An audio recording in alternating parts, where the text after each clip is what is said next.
Hello and welcome to Colleague 7 Sprint Review for 17.07.02. This is for the development undertaken between the 12th of July to the 25th of July. To begin with, we look at the sprint goal, and we're continuing to deliver items from the admin project as well as refining the product in line with sales feedback and client demand. Looking at the high level items, and to explain further, in this sprint we've added the ability to assign mandatory fields against all main entity records.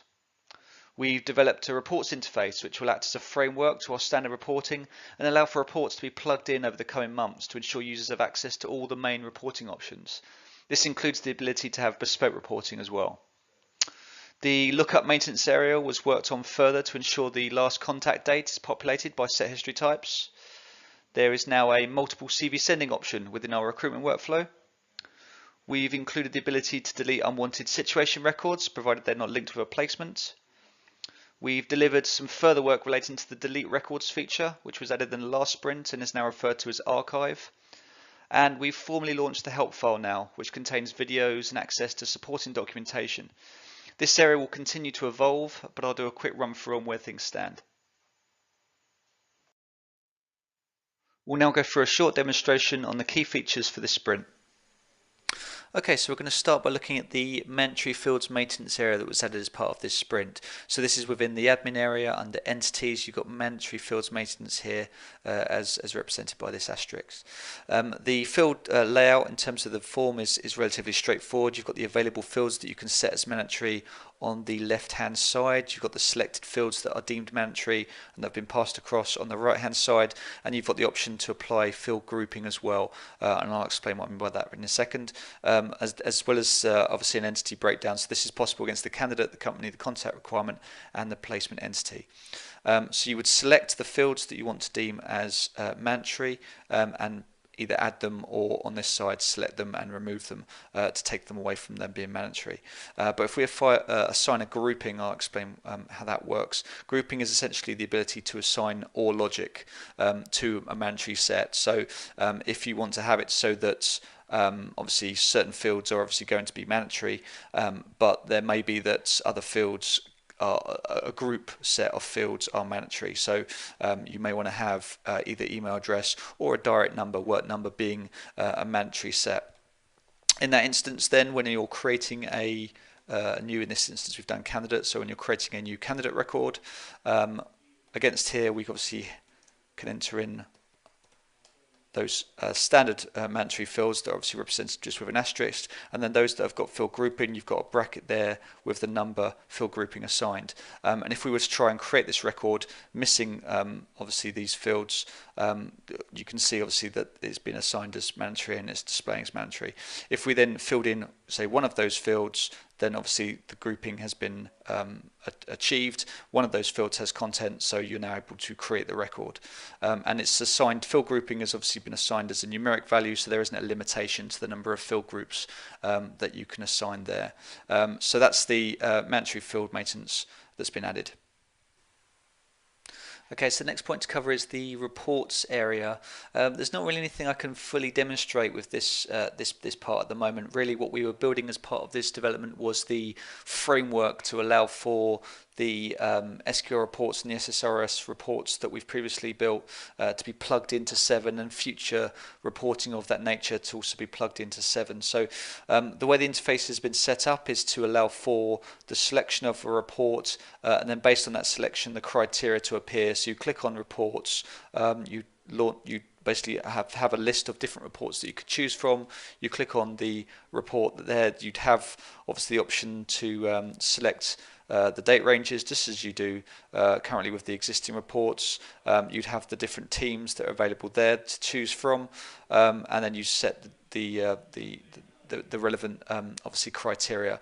You have the option to hide the criteria or show it, and then when you hit run report, it then would obviously run the report and display the data within 7. So as it stands currently, when you run the report, it's just bringing through a set parameters list just displaying that obviously the values are being passed, which isn't anything really that can be utilised obviously from a user's perspective at this time. But the framework is now in place so that when we come to plugging in these reports, which then becomes more of a sort of back-end process rather than actual development, we can do that now, and reports can be accessed from within here. There's also obviously the Power BI reporting work. We've changed the icon there just so it's in line with Microsoft Power BI, and that as a function will continue to be developed. But obviously Power BI has a licensing associated with it, whereas reporting within Colleague 7, standard reporting for that obviously is with the solution will be accessed from within here, as well as any bespoke reporting that you may desire will be accessed within here as well.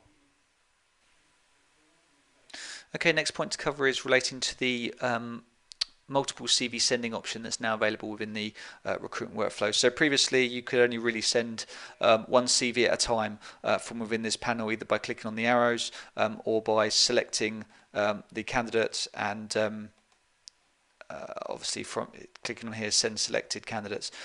So what you can do now is if you selected multiple candidates and still clicked on that link, the inline CV link previously would obviously only contain the link for one candidate record.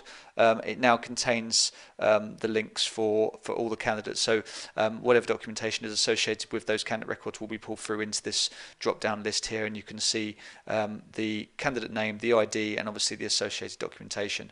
So this allows you to then create your email and pull in links from these different candidate records.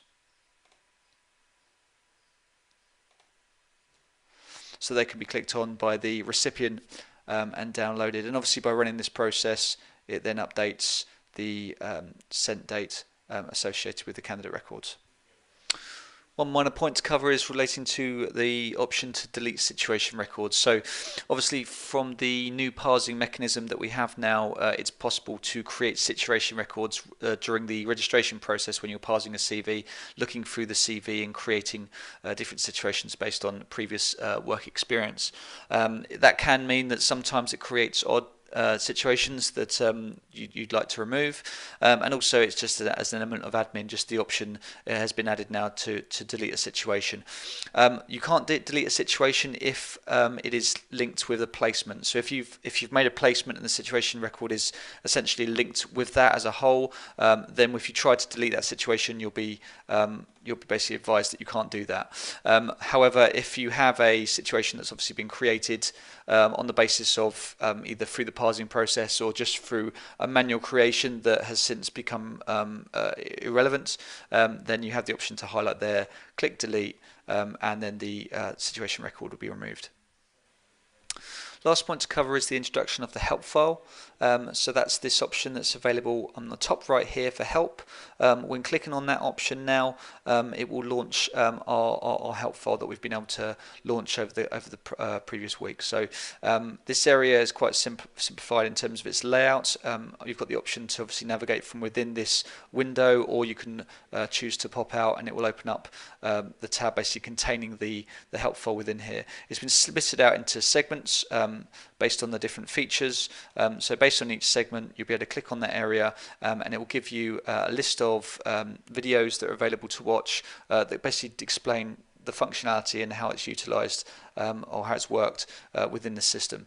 Also within the help file, you have the option for access to development news and updates, so these videos that I record, and access to release notes as well. They'll all be accessible from within this area, and this is an area will replace the previous Sway presentation that I was using as our kind of main overview to all the videos that have been recorded. This will become now the new hub for that.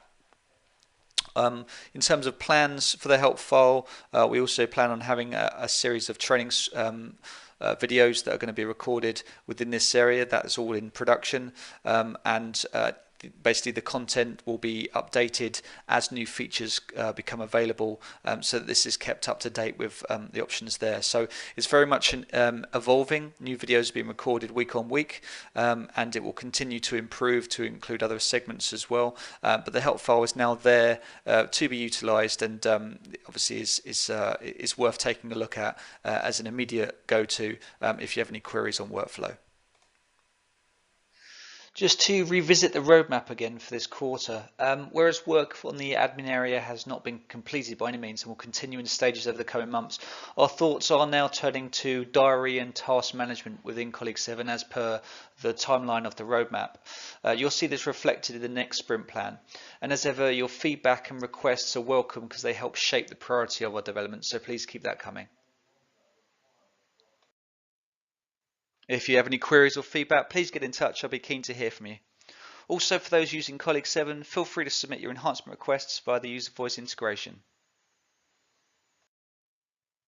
The next video will be the sprint plan for 17.08.01, and as always, this will contain a high-level overview on the items we intend to work on during this sprint. Thanks for watching.